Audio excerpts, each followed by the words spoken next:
Hello dear viewers, welcome. Once again I am with you with a new presentation on plot structure in SILAS MARNER. Myself, Professor Meshramkar Sunetra, Department of English, J.A.T, Arts, Science and Commerce College for Women, Malegaon. SILAS MARNER is a well-known novel written by George Eliot.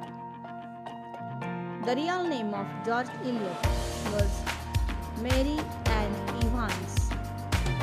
She took pen name George Eliot. She has written many novels and poems.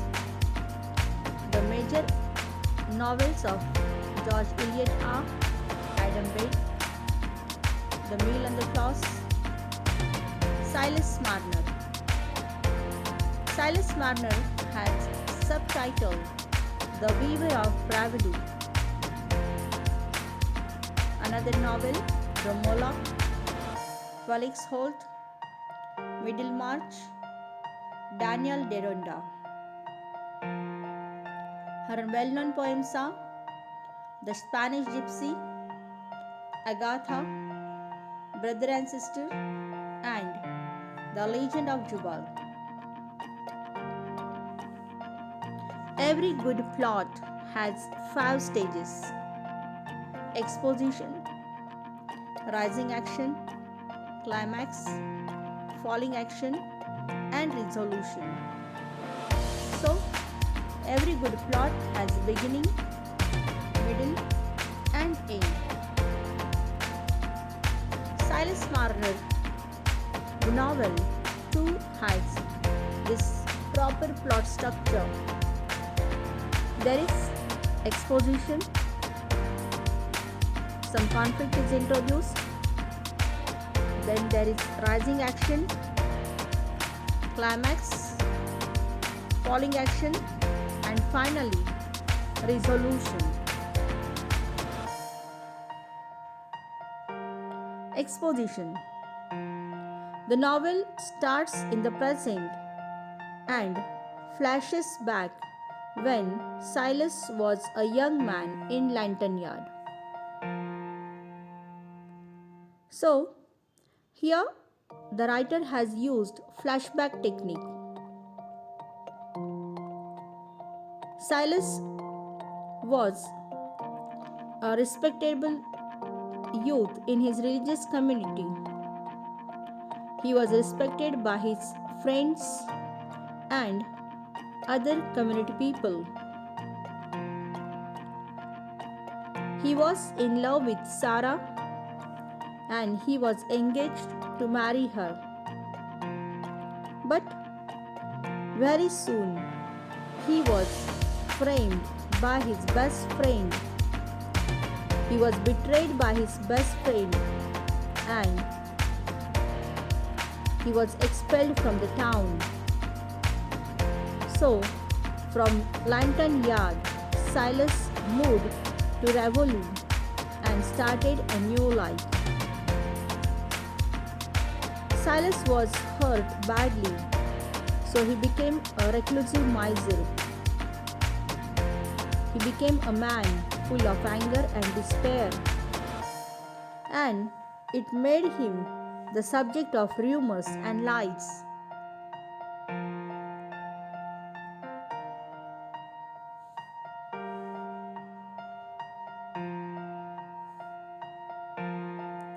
The next stage of novel is rising action.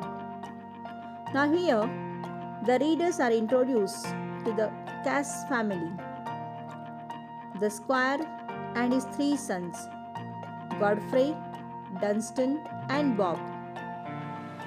Godfrey is the eldest son. He is hiding scandalous secret which his brother Dunstan is aware of and uses it to blackmail his brother Godfrey. Godfrey is secretly married to an opium-addicted woman from a neighboring town. After squandering all his money and unable to get more money from Godfrey, Dunstan robs Silas Marner. He left Silas Marner with nothing for second time in his life. Dunstan robs his gold coins, and once again Silas becomes a lonely person full of despair. One night, Molly decides to get revenge on Godfrey by showing up with their child at the squire's party. But she cannot do it. But instead of it, she dies in the snow, and her baby wanders to Silas's house.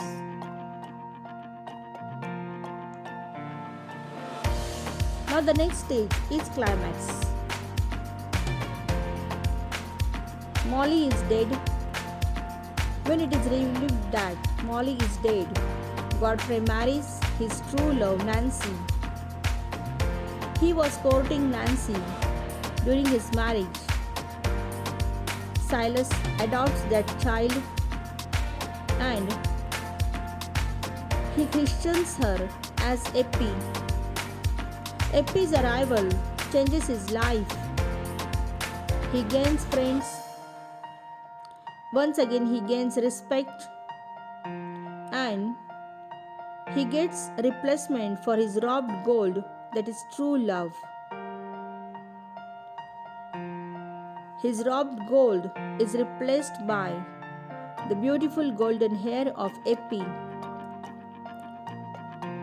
However, Godfrey vows that he will never forget the child Eppie and promises to keep an eye on her. After 16 years, Godfrey and Nancy, who were unable to have children of their own, try to take Eppie from Silas. For the third time, Silas is faced with despair. So this is climax of the novel.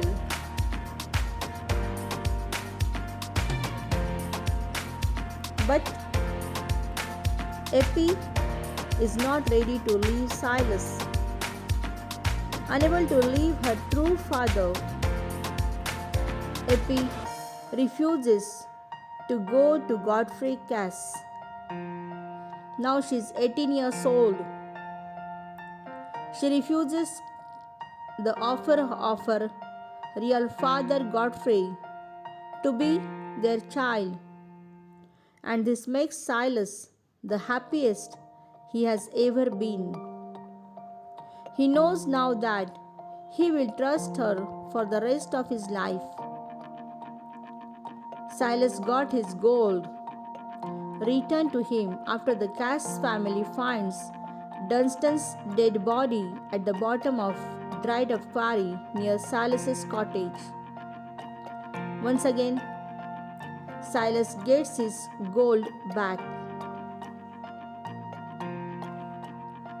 The last part of the novel is resolution. With all things having been restored to him, Silas decides to go back to Lantern Yard to see if any light was shed on his innocence. However, when he and Eppie get there, the town is gone. There are so many changes in the town. Once again, Silas and Eppie return to Raveloo. Eppie marries Aaron Winthrop,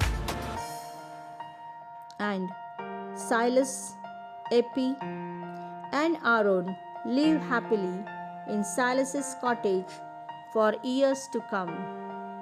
So here, the novel ends on a happy note. We can say that this novel has good plot structure. Thank you.